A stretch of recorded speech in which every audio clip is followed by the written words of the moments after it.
Welcome to Oxford English Hurt. Well this is Deepak Sharma और आज हम ग्रामर के अगले लेसन पे हैं।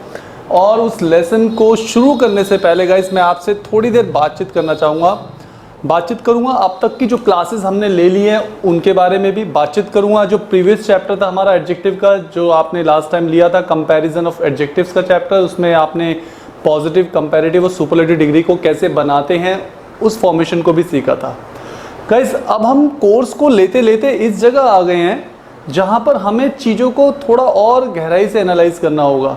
तो मैं चाहूँगा कि आप इस समय बहुत ज़्यादा फोकस्ड माइंड के साथ क्लासेस को लें, क्योंकि अब हम लोगों ने काफ़ी बेसिक बातों को तो सुन लिया है, सीख लिया है। अब हम आ गए हैं सेंटेंस फ्रेमिंग में, how to frame a sentence, हम उस सेक्शन में आ गए हैं। अब यहाँ पर क्या होता है, स्टूडेंट को बहुत सारी मुश्किलें आती है, परेशानियाँ आती है। मैंने देखा है, नोटिस किया है, हमारे पास भी जितने स्टूडेंट्स आए कहते हैं सेंटेंस को जो ट्रांसलेट करते हैं ना, वो बहुत ज़्यादा कॉम्प्लिकेटेड, बहुत ज़्यादा डिफ़िकल्ट टास्क लगता है। वो क्यों लगता है डिफ़िकल्ट टास्क? क्योंकि इसमें काफ़ी सारे सेक्शंस हैं, काफ़ी सारे मतलब सेंटेंसेस हैं, बहुत तरह के सेंटेंसेस होते हैं और उन्हें जब हम ट्रांसलेट करते हैं तो वो एक दूसरे से काफ़ी ज़्यादा, कहते हैं ना, एक दूसरे के जैसे ही लगते हैं। तो कहीं ना कहीं कन्फ्यूज़न आ जाती है कि जैसे मान लो बीन का यूज़ है, बहुत बार आप सेंटेंस देखते हैं बीन आ रहा है लेकिन उसके बाद V1 ING नहीं आ रहा है। हम पढ़ते हैं हैज़ हैव बीन के साथ वर्ब की फर्स्ट फॉर्म और ING यूज़ करते हैं, ख़ासतौर पे परफेक्ट कंटिन्यूस साइड में। या और भी बहुत सारी बात है कि जैसे कई बार हम लोग might be going, he might be going, इस तरह के सेंटेंस देख लेते हैं कि भाई ING माइट बी के साथ भी यूज़ हो रहा है। या कई बार हम means he could have given, he could have gone, इस तरह के भी सेंटेंस देखते हैं। You should have told him या you should have been more responsible. मतलब ये जो सेक्शंस होते हैं ना सेंटेंसेस के अंदर, यहाँ थोड़ी स्टूडेंट्स को प्रॉब्लम आ जाती है कि ये होता क्या है एक्चुअल में। अगर आप इसको बहुत अच्छी तरह से एनालाइज करना चाहते हैं, वन टाइम में एक ही बारी में सारे सेंटेंसेस क्लियर ऐसे पढ़ना चाहते हैं, तो गाइज फ्रेम वही रखना पड़ेगा जो अब तक रखा हुआ है, अभी भी वही फ्रेम है। तो मैं आपको थोड़ा सा पीछे की क्लासेस को एक बार रिवाइज कराते हुए सेंटेंसेस के नेक्स्ट सेक्शन में हम आते हैं। आपको मैंने नाउन बताया था, नाउन की मैंने आपको काइंड्स बताए थे, नाउन का नंबर बताया था, नाउन की फॉर्मेशन बताई थी, याद होगा आपको, सफिक्स बताए थे। फिर मैंने आपको बताया था नाउन के जो हिंदी वर्ड्स होते हैं और उनमें, और एडजेक्टिव और मेन वर्ब्स के जो हिंदी वर्ड्स हैं उनमें क्या डिफरेंस है, ये आपने कर लिया था। प्रोनाउन में भी मैंने आपको personal case, possessive case, objective case, reflexive case बताया था, आपको इंडेफिनिट केस भी बताया था इसके अंदर, जो कि ये सब सब्जेक्ट होते हैं। एडजेक्टिव के अंदर काइंड्स हमने कर लिए, एडजेक्टिव की भी हमने फॉर्मेशन देखी थी, उसके सफिक्स भी देखे थे। मोरओवर एडजेक्टिव के जो कंपैरिजन था वो भी हमने कर लिया था पिछली क्लासेस में। अब ये सारे जो चैप्टर्स है आपने इनके वर्ड्स को थोड़ा समझ लिया है, कुछ सेंटेंसेस बनाना भी शुरू कर दिया है। लास्ट टाइम जब हम लोग एडजेक्टिव के सेंटेंसेस बना रहे थे आपने देखा था positive degree, comparative degree, superlative degree. अब जो है ना मेन पार्ट जो आ जाता है, अब आपका वर्ड से मूव करके सेंटेंसेस में हम आ गए। और पिछली क्लास में मैंने आपको बताया था कि हम अब नेक्स्ट क्लास जो लेंगे वहाँ पे एडजेक्टिव और नाउन के फ्रेम को देखेंगे, इन दोनों में क्या फ़र्क है, इन दोनों तरह के सेंटेंसेस में क्या फ़र्क है। तो अब मैं क्या करूँगा, पहले आपको एडजेक्टिव, नाउन और फिर उसके बाद वर्ब, इन तीनों फ्रेम को थोड़ा सा समझाऊंगा, एक्सप्लेन करूँगा। उसके बाद फिर हम एक बड़ा फ्रेम बनाएंगे जिसके अंदर हम सभी चैप्टर्स को एक दूसरे के साथ कैसे कंपेयर करना है वो सीखेंगे। Ready guys? तो अब तक की क्लास में आपने किया एडजेक्टिव, अब हम इसको थोड़ा नाउन के साथ कंपेयर करेंगे। सर कंपेयर तो कर लिया, मैं पता है एडजेक्टिव के वर्ड्स क्या होते हैं, नाउन के वर्ड्स क्या होते हैं, मैं पता है भैया, वर्ड्स तो सीख लिया है आपने। अब आप सेंटेंसेस में आएंगे ना, सेंटेंसेस में भी आपको पता होना चाहिए कि एडजेक्टिव में और नाउन में क्या डिफरेंस होता है। बहुत सारे स्टूडेंट इसमें कंफ्यूज रहते हैं, लगता है यहाँ पर इज आएगा, आता है हैज़, लगता है यहाँ पर हैव आएगा, आना होता है आर। तो ये सारी चीज़ें जो होती है ना, इसको आपको क्लियर करनी पड़ेंगी, तभी तो आप क्लियर कर पाएंगे। तो मैं इसको थोड़ा और अच्छी तरह से एक्सप्लेन करता हूँ गाइस, आपको बहुत जल्दी समझ में आने वाला है हम क्या करना चाह रहे हैं। सेंटेंस बनाने का जो एक सेंटेंस को जब हम ट्रांसलेट करते हैं या उसको फ्रेम करते हैं तो एक रूल है, ये रूल हमने शुरू से देखा है, subject, verb, object, and other. अब हमें क्या करना है, हमारा ये मैक्सिमम कोर्स हो गया है। मैक्सिमम कोर्स क्या हो गया गाइस, हमारा ये कोर्स हो गया कि नाउन से लेकर कंजक्शन तक हमें सीखने हैं वर्ड्स, और सब्जेक्ट वर्ब ऑब्जेक्ट और अदर इसको सीखना है। बस ये हमारा एक कोर्स है। अगर आप इतनी मोटी कोई ग्रामर की बुक पढ़ रहे हैं तो गाइस वो सिर्फ इन्हीं बातों को एक्सप्लेन कर रही हैं, आप जाके चेक कर सकते हैं। अब ट्रांसलेशन की जब बात आती है तो आपने कई बुक्स देखी होंगी, ट्रांसलेशन की इतनी मोटी मोटी बुक होती हैं। अभी आप इज एम आर वाले सेंटेंस ट्रांसलेट करना सीखो, फिर हैज़ ए वर्ड वाले करना सीखो, फिर टेंस के सेंटेंसेस ट्रांसलेट करना सीखो, फिर मॉडल वर्ब्स के करना सीखो, फिर पैसिव वॉइस के करना सीखो, फिर उसके बाद कंडीशनल सेंटेंसेस सीखो, फिर कॉजेटिव सेंटेंसेस सीखो, फिर अदर पैटर्न ऑफ सेंटेंसेस सीखो, फिर उसके बाद कॉम्प्लेक्स सेंटेंसेस आ गए वो सीखो आप, फिर रिपोर्टेड स्पीच सीखो। माय गुडनेस, कितना सीखें यार, क्या क्या सीखे। फिर उसके बाद उनके बीच में कंफ्यूजन होती है, वहां पर भी बीन आ रहा है, वहां पर भी बीन आ रहा है, और वहां पर भी बीन आ रहा है। एडजेक्टिव वाले सेंटेंस में भी बीन आएगा, नाउन वाले सेंटेंस में भी बीन आएगा, वर्ब वाले सेंटेंस में भी बीन आएगा, पैसिव वॉइस वाले सेंटेंस में भी बीन आएगा। अब कई बार स्टूडेंट कहते हैं सर ये बीन समझ ही नहीं आता। अब प्रॉब्लम क्या है, प्रॉब्लम है फ्रेमिंग में, प्रॉब्लम है चीजों को एनालाइज करने में। आपकी सारी ग्रामर जो है ना एक वर्ड में है, सिर्फ एक वर्ड में है। अगर किसी स्टूडेंट ने इसको समझ लिया तो उसने पूरी ग्रामर समझ ली। This is the verb. यहां चूक हो रही है बस स्टूडेंट की, यहां आपकी चूक हो रही है। आप इस वर्ब को ना पूरी तरह से स्टडी नहीं करते। आप कह रहे हैं सर वर्ब वो first form, second form, third form, वो तो हमने स्टडी कर रखे, लर्न कर रखा है। Go and gone, come came come, study study study, teach taught taught, ये हमें पता है सर। माय डियर, वो वर्ब सीखना अलग चीज है। वर्ब का मतलब होता है सेंटेंस की क्रिया। सेंटेंस का पूरा जो फॉर्मेट है एक वर्ब पे टिकता है। अगर एक सेंटेंस से उसका वर्ब हटा दिया जाए तो सेंटेंस मीनिंगलेस हो जाता है, वो एक सेंटेंस नहीं रहता, वो शब्द हो जाता है। अगर मैं आपके सामने प्रूव करूं तो आपको पता चल जाएगा। जैसे मैंने एक सेंटेंस लिखा, वह मेरे साथ बस। अब आप क्या ये इसे एक सेंटेंस मानेंगे? वह मेरे साथ, क्या आप समझ जाएंगे मैं क्या बोल रहा हूं? वह मेरे साथ एक्सक्यूज मी जा रहा था, वह मेरे साथ जाएगा, वह मेरे साथ रहता है, वह मेरे साथ पढ़ता है, वह मेरे साथ है, बस इतना ही लिख दिया। वह मेरे साथ था, इतना ही लिख दिया। वह मेरे साथ हो सकता था। अब आप देखिए ना, सेंटेंस की फ्रेमिंग कहाँ है, सेंटेंस का पूरा जोर कहाँ है, सेंटेंस का पूरा कह सकते हैं एक वजूद कहाँ है, सेंटेंस का पूरा एक सेंस कहाँ है। सेंटेंस का अगर ये सेंटेंस वर्ड में एक सेंस वर्ड आता है ना तो वो बेसिकली इन्हीं से आता है। आप इसी सेक्शन को पूरा वर्ब कहते हैं, इसी को वर्ब कहते हैं गाइस। तो जब आप वर्ब को समझ रहे हैं तो वर्ब में आपको क्या क्या चीज समझनी है। अब चलो यहां तो आ गया जाना, गो, यहां पर भी जाना, गो, यहां रहना, लिव, यहां पढ़ना, चलो रीड और स्टडी, आपको ये वर्ब पता है। फिर यहां सिर्फ है लिखा हुआ है। चलो अभी आपको मैंने है का मतलब भी इस बता दिया, था का मतलब भी वॉज बता दिया। फिर इसका क्या करेंगे, हो सकता था। अब मैं बोलूं हो सकता था का मतलब होता है कुड हैव बीन। अब हो गई कंफ्यूजन शुरू, ये क्या हो गया सर, ये क्या हो गया सर। तो पॉइंट क्या है, पॉइंट ये कि अभी भी वर्ब में एक चीज और भी देखनी है। जैसे यहां गो नहीं आएगा, जाना तो लिखा हुआ, यहां गो नहीं आएगा, यहां आएगा वॉज गोइंग। यहां गो नहीं आएगा, यहां आएगा विल गो। यहां रहता है नहीं आएगा, लिव्स आएगा। यहां लिव नहीं आएगा, लिव्स आएगा। यहां पढ़ता है के लिए आपको स्टडीज करना होगा, स्टडीज में फिर IES लगेगा, और रीड्स के साथ आपको ऐसे ये करना पड़ेगा। ये भी मॉडिफिकेशन हमें स्टडी करनी होती है। टेंस है क्या, यही तो चीज है टेंस पढ़ना, कि कब विल लगेगा, कब इज लगेगा, कब हैज हैव के साथ थर्ड फॉर्म लगेगा, कब ING लगेगा, कब हैज बीन, हैव बीन और हैड बीन कैसे उसमें कैसे फ़र्क करना है, यही तो चीज़ है टेंस करना।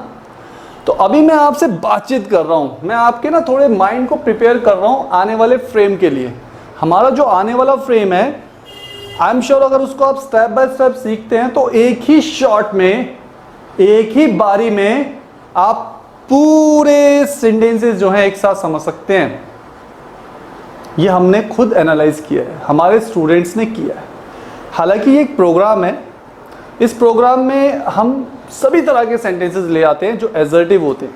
मैंने फिर कहा, पहले हम एजर्टिव सेंटेंसेस सीखते हैं, फिर हम उन्हीं एजर्टिव को इंटेरोगेटिव में सीखते हैं।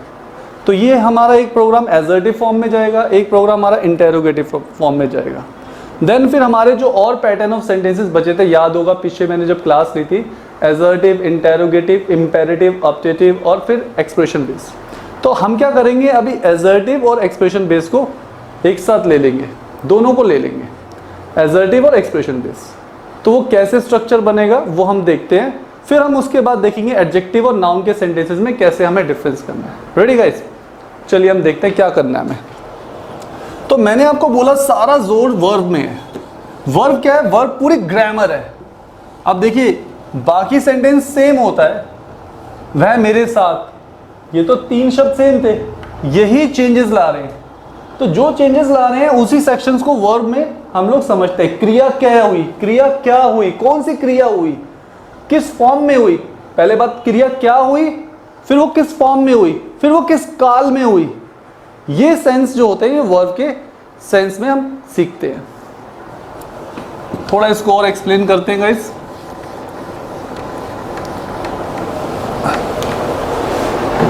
अब ये 4 वर्ड्स जो यहाँ पर हैं, आप देखना यहाँ पर क्या है, ये पूरी पार्ट्स ऑफ स्पीच जो है ये 7 चैप्टर्स की, ये यहाँ पर ही आ जाती है। पहले इसको भी देख लेते हैं। सब्जेक्ट्स में आता है नाउन प्रोनाउन, तो आपके 2 चैप्टर तो यहीं आ गए गाइस, ये वाले 2 चैप्टर ऊपर वाले। ऑब्जेक्ट में भी आता है नाउन प्रोनाउन, तो कॉमन सब्जेक्ट हो गए जी। नाउन और प्रोनाउन ये जो 2 चैप्टर्स हैं ये आपके सब्जेक्ट और ऑब्जेक्ट में आ गए, राइट। वर्ब आपके सेंटर में लिखी हुई है, तो वर्ब कहाँ आएगी, वर्ब यहाँ आएगी, ये भी क्लियर हो गया। एडजेक्टिव कहाँ आ सकता है, एडजेक्टिव एक तो आता है अदर में, हाँ जी पता है ना आपको, कल बताया था पिछली क्लासेस में, मैंने यही तो पढ़ाया आपको कि एडजेक्टिव कहाँ आता है, एडजेक्टिव अदर में आता है, होप यू रिमेंबर। और एडजेक्टिव नाउन से पहले भी आ सकता है, जहां जहां नाउन है उससे पहले एडजेक्टिव आ सकता है। मैं थोड़ा बड़ा लिख देता हूं, मुझे सभी स्टूडेंट इसको पढ़ सकें, देख सकें। कभी बार क्या होता है कैमरे में किसी की स्क्रीन बहुत छोटी होती है तो उसको दिखाई नहीं देता है क्या लिखा है सर ने, तो इसलिए मैं इसको थोड़ा और बड़ा लिख देता हूं। अब आपको दिख रहा है। तो अब आप नोटिस कर रहे हैं आपके जो चैप्टर्स हैं नाउन, प्रोनाउन, एडजेक्टिव और वर्ब फिक्स हो गए यहाँ पर। ये चैप्टर सारे इसी 4 वर्ड्स में आ गए। अब मैं आपको बताऊं अदर के अंदर एडजेक्टिव होता है, तो जहां जहां एडजेक्टिव होता है वहां नाउन भी आ सकता है, तो दैट मीन्स अदर में नाउन भी होगा, अदर में नाउन भी आ सकता है। तो अदर का पहला फॉर्मेट क्या है, अदर का पहला फॉर्मेट है एडजेक्टिव और नाउन। अदर का दूसरा फॉर्मेट है एडवर्ब। अदर का तीसरा फॉर्मेट है प्रेपोजिशन। प्रेपोजिशन जहां आते हैं वहां पर नाउन भी आते हैं, क्योंकि प्रेपोजिशन वर्ड नाउन से जोड़ने के लिए यूज किए जाते हैं, ठीक है, एक नाउन से दूसरे नाउन। तो अब आप कहेंगे सर जहां जहां नाउन आएंगे वहां प्रेपोजिशन भी आ सकते हैं, बिल्कुल राइट।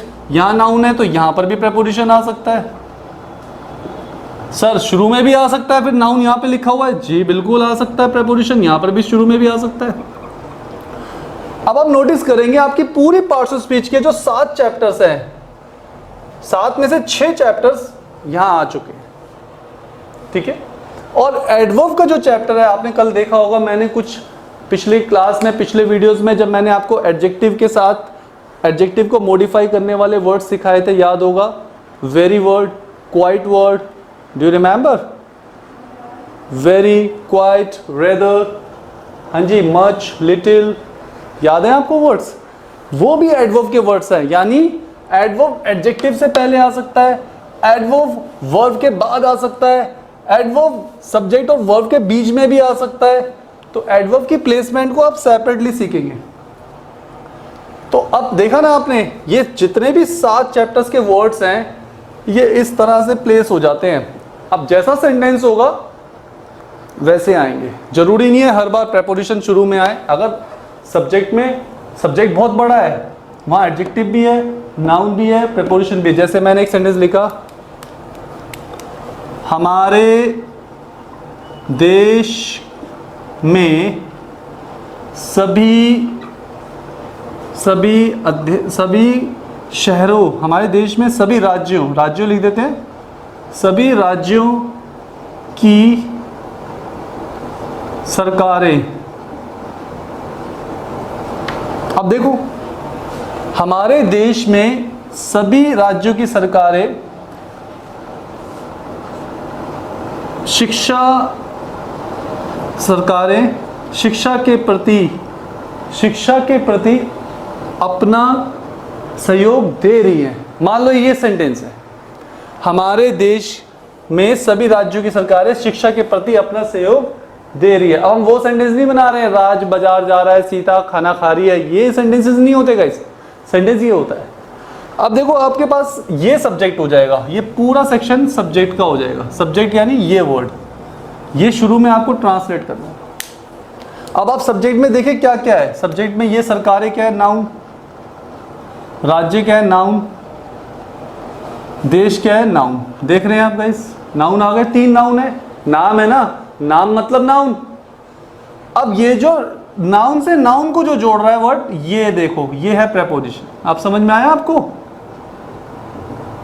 ये है प्रेपोजिशन। फिर आप नोटिस कर रहे हैं नाउन से पहले ये जो सभी वर्ड लिखा है, ये क्या होगा, ये एडजेक्टिव हो गया। क्योंकि मैंने बताया जो नाउन से पहले वर्ड आता है उसे हम एडजेक्टिव कहते हैं। अब आप कहेंगे देश से पहले हमारे आया, ये भी एडजेक्टिव है। जी हाँ, ये भी एडजेक्टिव है। और देखिए बीच में ये जो एक मे वर्ड है, ये जो 2 नाउन को जोड़ रहा है, एक ये नाउन, एक ये नाउन, उसको प्रेपोजिशन बोलते हैं। अब आपको सब्जेक्ट समझ में आ रहा है। सब्जेक्ट मैंने यही तो लिखा है, एडजेक्टिव, नाउन, प्रोनाउन, प्रेपोजिशन। अभी प्रोनाउन का एग्जांपल नहीं है, क्योंकि प्रोनाउन आ गया तो फिर नाउन नहीं आएगा ना एक बारी में। प्रोनाउन क्या है, प्रोनाउन का मतलब नाउन के स्थान पर आना। अगर प्रोनाउन आ गया I, we, you, they, he, she, it, तो फिर नाउन क्यों आएगा। तो सब्जेक्ट या तो प्रोनाउन से बनेगा या नाउन से बनेगा, क्योंकि मैंने आपको बताया सब्जेक्ट या तो नाउन हो सकता है या प्रोनाउन। अगर वो इस डायरेक्शन में चला गया, प्रोनाउन है, तो फिर नाउन नहीं होगा। अगर वो नाउन है तो फिर प्रोनाउन नहीं होगा। और अगर वो नाउन है तो नाउन से पहले एडजेक्टिव भी आ सकता है, और नाउन से नाउन जुड़कर प्रेपोजिशन यूज करके नाउन से नाउन जोड़कर सेंटेंस में सब्जेक्ट की लेंथ को बड़ा कर सकते हैं। That's a point. So simple guys. ये चीज आपको सीखनी होती है।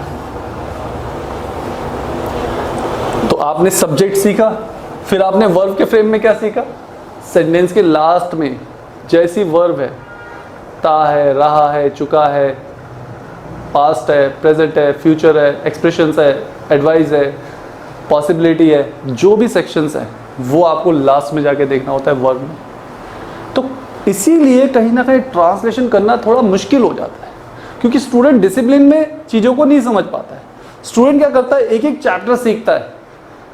एक एक चैप्टर सीखने से क्या बात बनेगी, एक फ्रेम में सब चीज़ों को सीखेंगे तभी तो समझ में आएगा।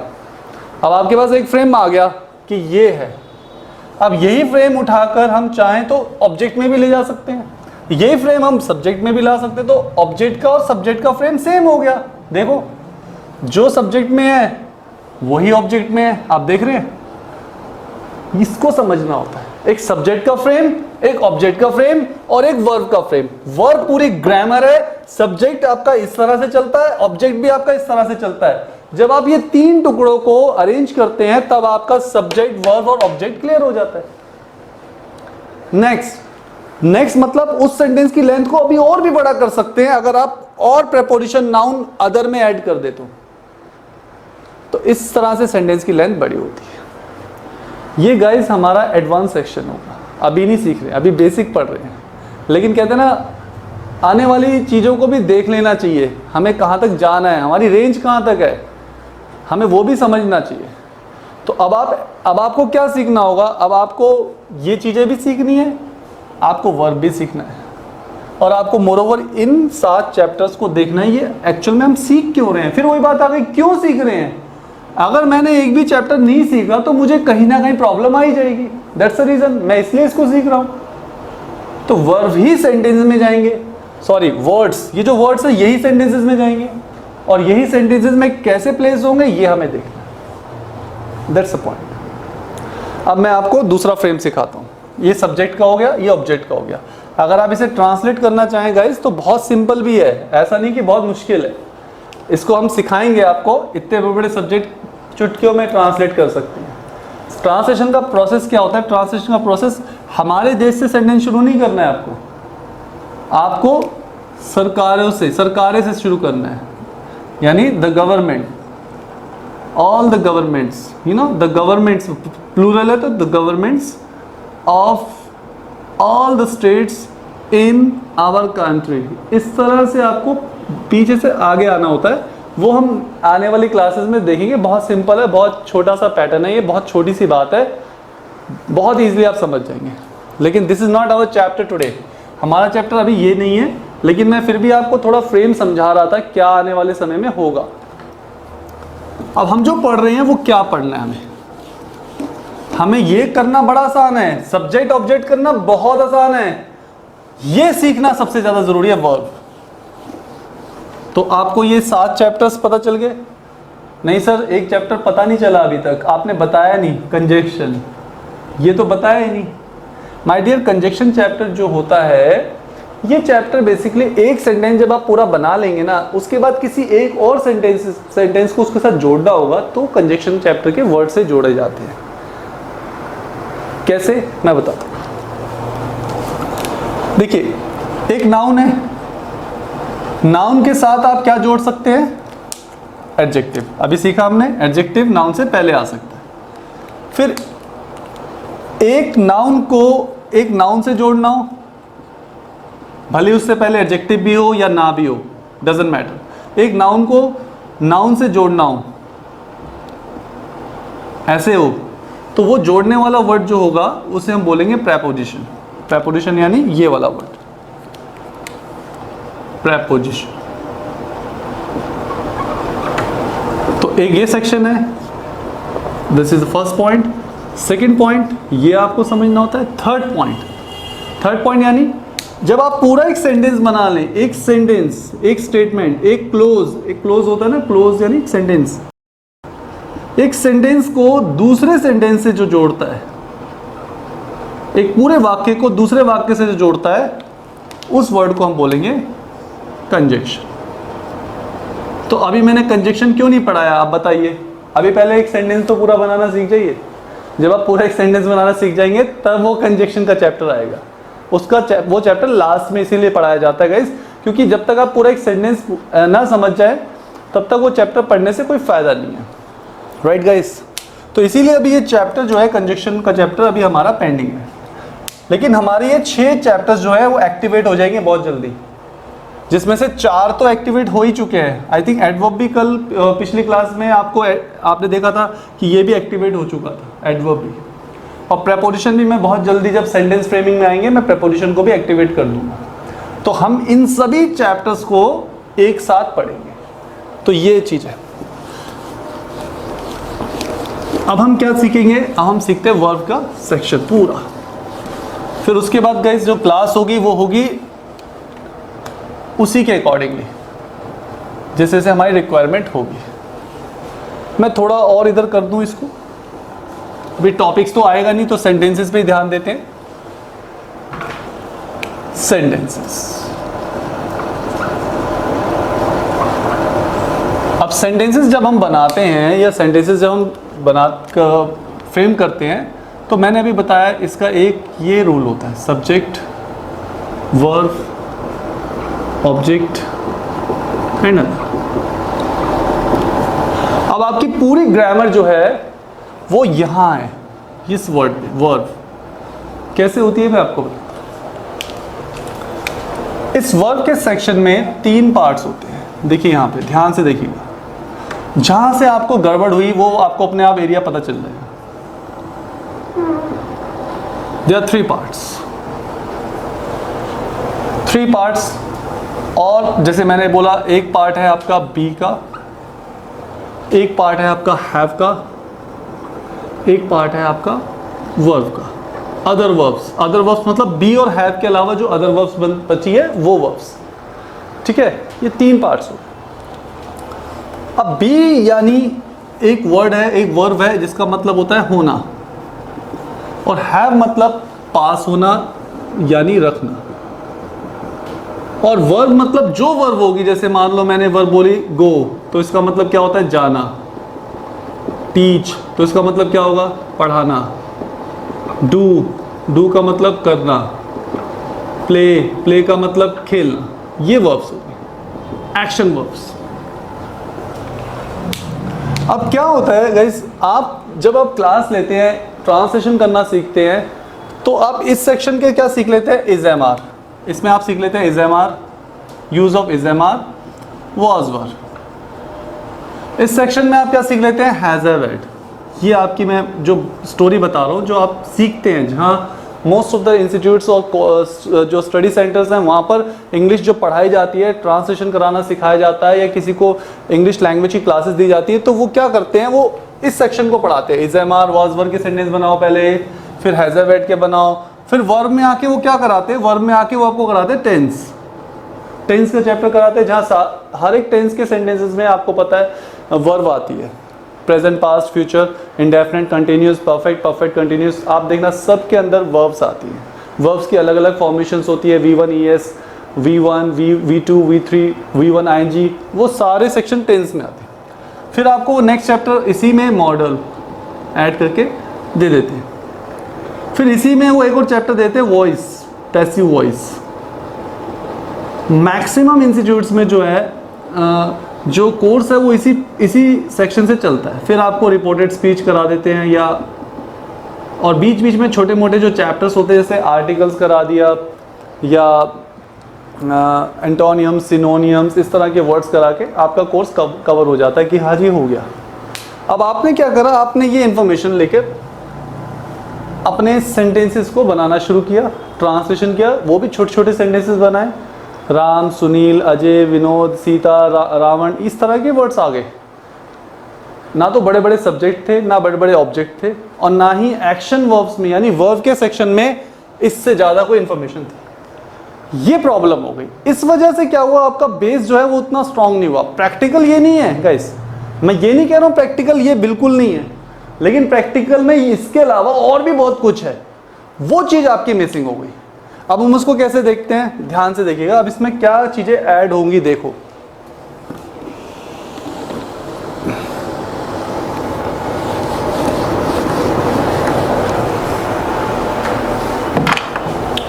इस फ्रेम को हम बोलते हैं एडजेक्टिव का फ्रेम। कल की क्लास और पिछली क्लासेस में आपने देखा ही होगा। इस फ्रेम को हम बोलेंगे नाउन। पहले स्टूडेंट को ये चीज़ क्लियर नहीं होती कि एडजेक्टिव का फ्रेम है, ये नाउन का फ्रेम है, यही क्लियर नहीं होता। वो बस मर्जी से जो मर्जी आ गया लिख दिया, इज लिख दिया, हैज़ लिख दिया, उसको यही नहीं पता होता यहाँ हैज़ आना, या हैव आना, या इज आना, या आर आना है, मतलब ही नहीं। अब हर एक इस फ्रेम का सेक्शन है वो किस तरह से है, 2 सेक्शन में डिवाइड होता है। ये 2 सेक्शन में डिवाइड होता है। एक होता है एसर्टिव, ध्यान से देखिए गाइस, एक होता है एक्सप्रेशन बेस।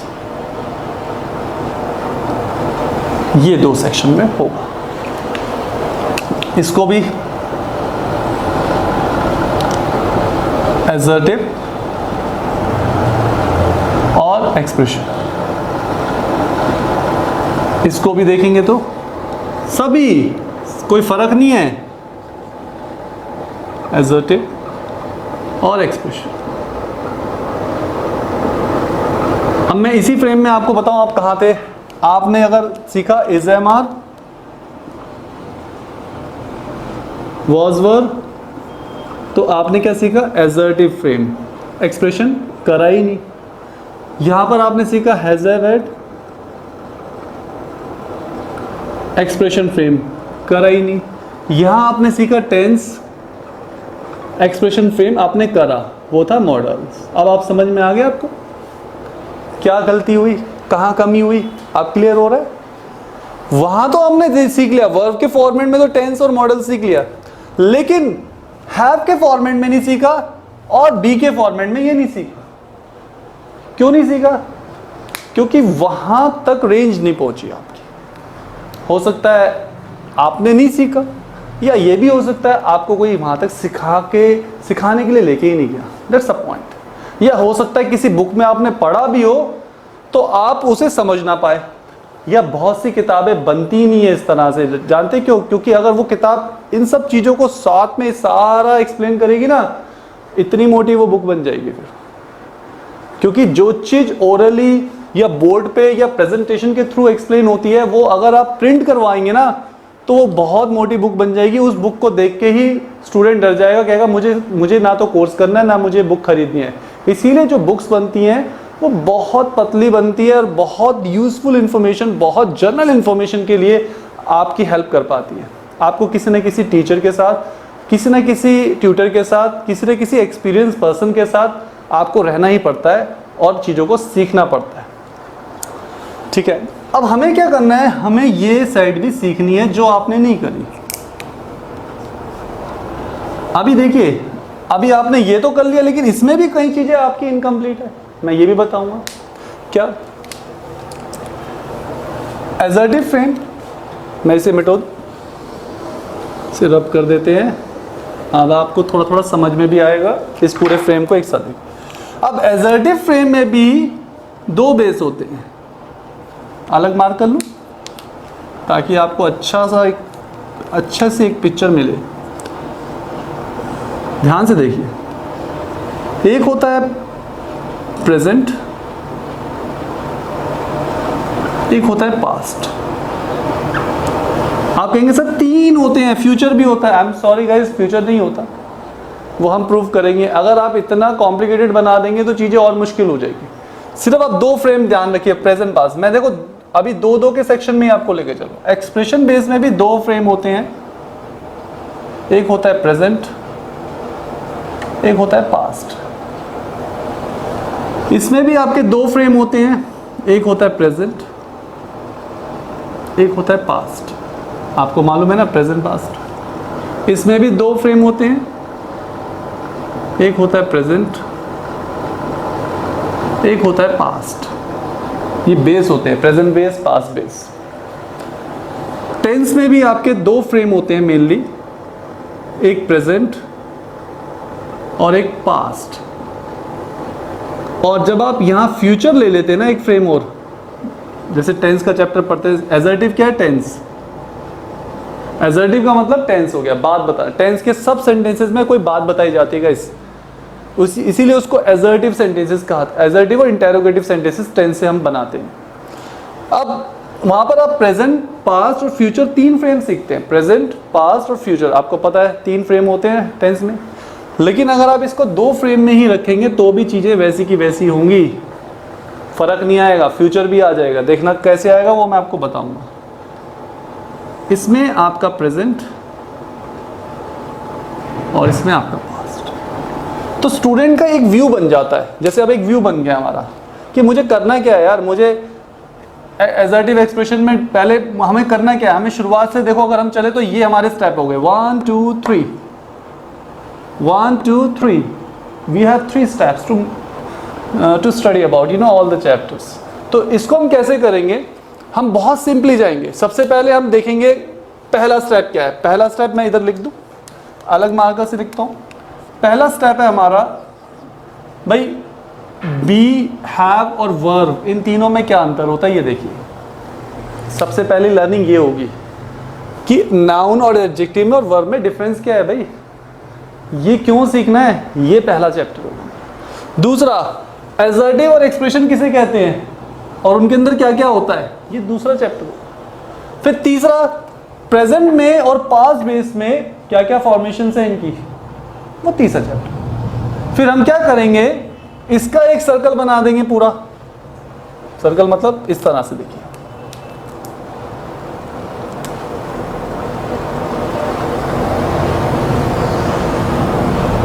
ऐसे एक फ्रेम ये हो गया बी का, फिर एक फ्रेम हमारा हैव का हो गया और फिर एक फ्रेम हमारा वर्ब का हो गया। That's all.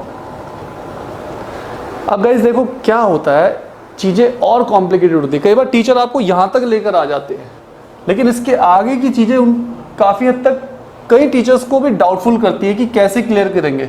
फॉर एग्जाम्पल अभी मैं आपको थोड़ा और समझाना चाहूँगा। हर फ्रेम में चार सेक्शंस होते हैं। माय गॉड सर, कहाँ जा रहे हैं हम? ये क्या हो रहा है, ये क्या हो रहा है? ठीक है, अभी यहाँ आप समझ जाएंगे। 4 सेक्शंस, 1 2 3 4 समझ जाएंगे। लिखूं इंडेफिनेट, समझ में आ गया ना जिन्होंने टेंस पढ़ रखा होगा। कंटिन्यूस,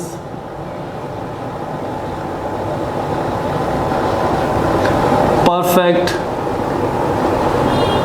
और परफेक्ट कंटिन्यूस। ये टेंस जिन्होंने पढ़ा है, टेंस तो खैर सबने ही पढ़ा है, वो अलग बात है कि अभी भी कुछ ना कुछ उसमें डाउट रखा हुआ है, वो अलग बात है। अब इन चारों में भी आपको पता है 4 फॉर्मेशन होती है, यानी 5 फॉर्मेशन होती है वैसे mainly. Affirmative, negative, interrogative, interrogative negative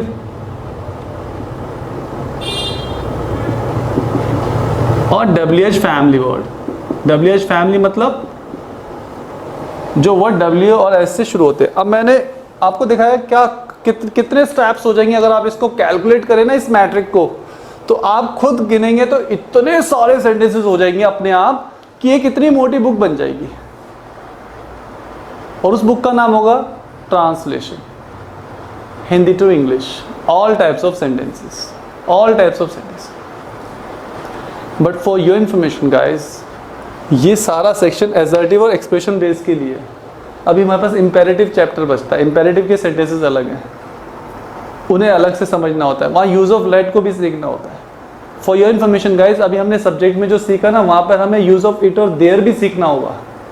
तो चीज़ें बहुत सारी हैं, मानते हैं, लेकिन हम अगर उसे अच्छे तरीके से, अच्छे ढंग से पढ़ें तो शायद वो एक फ्रेम में कवर भी हो सकती है।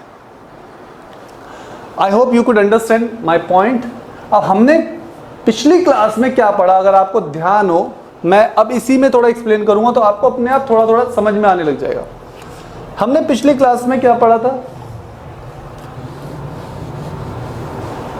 हमने पिछली क्लासेस में पढ़ा था एडजेक्टिव को, एम आई राइट? और एडजेक्टिव में हमने बी का यूज ही करा था। Yes guys, clear? फिर उसमें हमने एजर्टिव पढ़ा था, आपको याद होगा एजर्टिव में क्या पढ़ा था हमने? ध्यान दीजिए पिछली क्लास के बारे में। अगर आपने ज़्यादा अच्छी तरीके से नहीं ली तो मैं चाहूँगा पिछली क्लास एक बार फिर से देख ले। एजर्टिव में प्रेजेंट बेस में हमने किया था इज, एम, आर। मिल गया आपको गाइस आंसर? यही था ना। पास्ट बेस में आपने किया था उसे वॉज और वर, राइट? फिर एक्सप्रेशन बेस में आपको पता है ना क्या क्या था? विल बी, शुड बी, यही थे, माइट बी, मस्ट बी, मैंने इतने ही लिखवाए थे आई थिंक। एक और वर्ड था शायद आपको याद हो, यूज टू बी, है ना? ये था ना एक वर्ड और। My dear, use to be जो वर्ड है वो पास्ट का है, उसको पास्ट में ले जाइए। ये था, ये थोड़ा सा आपको और समझना था बस। यूज टू बी, ये तो ये प्रेजेंट बेस में काउंट होंगे। Will be, should be, might be, must be, और उसके अलावा और भी वर्ड है। Has to be, have to be, और हैड टू बी इधर आ जाएगा। फिर उसके बाद इसके अंदर और भी वर्ड्स हैं जो पास्ट बेस में आएंगे। एक आएगा शुड हैव बीन, फिर आएगा कुड हैव बीन, फिर आएगा एक वुड हैव बीन। तो आप देखो बी से बीन भी हो गया। तो आप अगर जब एडजेक्टिव के सेंटेंसेस बनाएंगे ना, तो आपने क्या बनाए, इज एम आर के सेंटेंस बना लिए, वॉज वर के बना लिए, किसी ने एक दो विल बी के भी बना लिए, ट्राई कर लिया, ये पूरा सेक्शन रह गया था। इसको आपको सीखना है। अभी मैंने अभी आपको पिछली क्लास में यही तो पढ़ाया था, present base, past base, future, then expression. अब देखो present base, past base, future, यहीं आ गया विल बी, एक ही तो वर्ड है विल बी, हाँ, और फिर ये सारे expressions, expression in present, expression in past. तो गाइस आपको नेक्स्ट वीडियो को तो बहुत ध्यान से लेना है, मेरी नेक्स्ट क्लास को तो और भी ज़्यादा ध्यान से लेना है, क्योंकि नेक्स्ट क्लास में मैं अब क्या करने जा रहा हूँ, इस पूरे फ्रेम को देखो मैंने कवर कर लिया एक ही बारी में। ऐसे ही हमें नाउन के पूरे फ्रेम को कवर करना है, ऐसे ही वर्ब के पूरे फ्रेम को कवर करना है। एक ही बारी में आपके सिंपल सेंटेंस, टेंस, मॉडल्स, सारे फ्रेम में, सारे पैटर्न में, सारी फॉर्मेशन में, और अब तक जितनी भी फॉर्मेशन बनी होगी सेंटेंसेस की जो आपको आज तक बुक में भी नहीं मिली थी, उसमें आपको पूरी की पूरी क्लास एक ही फ्रेम में मिलेगी इसमें। और हमारे इंस्टीट्यूट का रिकॉर्ड रहा है सिर्फ 5 से 6 दिन स्टूडेंट ने प्रैक्टिस करके सारे तरह के सेंटेंसेस बनाना शुरू कर दिया। 100% रिजल्ट आता था। कोई भी सेंटेंस दे दो, कोई गलती नहीं आती थी, ना सब्जेक्ट में, ना वर्ब में, ना ऑब्जेक्ट में, ना। लेकिन फिर भी मैं आपसे कहूँगा आप थोड़ा ध्यान से पढ़ेंगे, चीज़ों को फोकस माइंड से पढ़ेंगे। जल्दी का काम ना शैतान का होता है। आप जानते हैं, कहीं कहीं आप देखते हैं यूट्यूब में भी आपने देखा होगा, कहीं कहीं इंस्टीट्यूट्स में भी देखा होगा, जो दावा करते हैं 3 महीने में, 2 महीने में टेंस सिखा देंगे, 2 महीने में टेंस सिखा देंगे, 2 महीने में टेंस यानी इतना सा एक पोर्शन सिखा देंगे आपको, बस ये एक छोटा सा टुकड़ा। अगर आप एक फ्रेम में सब चीज़ों को समझ रहे हैं, 2 दिन में आप पूरे टेंसेस सीख जाएंगे। पहले उनको फ़र्क समझना सिखाए, अपने दिमाग को एनालाइज कराएं, हम क्यों पढ़ रहे हैं, क्या पढ़ रहे हैं, कैसे पढ़ रहे हैं, क्या इसमें फ़र्क होता है, क्या इसमें और इसमें क्या डिफरेंस है आपस में। टेंस देखिए, जब डिफरेंस क्लियर हो जाता है तो चीज़ें बहुत आसान हो जाती है, बहुत ही आसान हो जाती है, और फिर वो बड़ी आसानी से खुद ब खुद दिमाग कैच करता है। कंफ्यूजिंग माइंड जो है ना, वो रट ही सकता है, वो सीख नहीं सकता, और रटा हुआ जो होता है ना, वो बड़ी जल्दी मिट जाता है। इसीलिए हम कहते हैं एक ही फ्रेम में चीज़ों को सीख। मैंने देखो फिर से रिपीट करा है, मैं बार बार रिवाइज करता हूँ, मैं पूरा बोर्ड भरता हूँ कि मेरे एक एक स्टूडेंट को चीज़ें एनालाइज हो। मैं ये नहीं चाहता आप सीखो, मैं चाहता हूँ आप एनालाइज करें, आप खुद भी कोई तर्क निकाले, खुद भी कोई पॉइंट सोचे कि क्या इसमें कोई एक और पॉइंट एक्स्ट्रा बन सकता है जो आज तक कभी किसी बुक में भी ना लिखा हो। कहीं हम खुद भी कोई थीसिस बना सकते हैं, हम खुद भी कुछ अपनी तरफ से एक नई कहते हैं ना, लैंग्वेज के अंदर कुछ 1-2 चीज़ें और भी निकाल सकते हैं, खोज सकते हैं। अगर हम एनालाइज करेंगे तो हमें पता चलेगा। गलती का तो कोई सवाल ही नहीं है। एक ही बारे में आप जब चीज़ों को सीखते हैं तो फिर आपसे मिस्टेक्स नहीं हो सकती। फिर मैं कहूँगा प्रैक्टिस मेक्स पर्सन परफेक्ट। अब आपको जब एक फ्रेम मिल गया तो आप जी भर के उसकी प्रैक्टिस कर सकते हैं। अब आपको आने वाली क्लासेस समझ में आ रही होगी हम क्या करने जा रहे हैं, क्लियर हो रही हैं पीछे से, अब तक बिल्कुल स्टेप बाय स्टेप क्लियर हो रही हैं। अब हम क्या करने जा रहे हैं, अब हम पहले इन 3 वर्ड्स को समझेंगे, इन तीनों में क्या डिफरेंस है। नेक्स्ट क्लास में मैं आपको बताऊंगा एडजेक्टिव और नाउन के सेंटेंसेस में क्या डिफरेंस होता है। जैसे ही एडजेक्टिव और नाउन के सेंटेंसेस में आपको डिफरेंस पता चल गया, वैसे ही आपको बी और हैव में डिफरेंस क्लियर हो जाएगा। और फिर उसके बाद ये फ्रेम आपने जब सीख लिया ना एडजेक्टिव का, is, am, are, have, was, were, will, be, will, तो इसको भी सीखना बड़ी मुश्किल नहीं है, क्योंकि इसमें बस थोड़ा सा ही बदलाव आता है। देखो इसमें आएगा हैज, हैव, इसमें आएगा हैड, और इसमें वही आप विल लगाइए, हैव लगाइए। जहां जहां बी लिखा हुआ है वहां वहां हैव करते रहिए, बस हो गया। शुड लगाइए, हैव। कोई लर्न थोड़ा करना है, लर्न करेंगे तो पागल हो जाएंगे हम। लर्न तो हम कर ही नहीं सकते, इतना कुछ होता है। बस ट्रिक यही है कि जहां भी है वहां अब हैव हो जाएगा। देखिए कितना आसान है। हैज टू हैव भी होता है गाइस, हाँ जी, हैव टू हैव भी हो सकता है अगर कोई ऐसा सेंटेंस आप बनाएंगे तो। एक बार एक स्टूडेंट ने मेरे से क्वेश्चन पूछा, क्या सर 2 बार हैड आ सकता है? बिल्कुल आ सकता है, क्यों नहीं आ सकता है। हाँ, आई हैड माई लंच, मैं अपना लंच कर चुका था, आ गया हैड माई लंच। क्यों नहीं आ सकता है? एक हैड हेल्पिंग वर्ब है, एक हैड वर्ब की थर्ड फॉर्म है हैव की, क्यों नहीं आ सकता? तो ये चीजें आपको सीखनी है। फिर यहां पर यूज्ड टू हैव, फिर हैड टू हैव, फिर should have had, third form have की हैड होती है तो बीन की जगह हैड हो जाएगा। ये सब क्या होगा अगली क्लास में देखेंगे ना आराम से। ये वीडियो काफी लंबी हो चुकी है, आई थिंक नेक्स्ट वीडियो में मिलते हैं गाइस, क्या दिक्कत है? मिल रहे हैं हम? Okay, I see you after our short break. See you again, bye, take care, bye.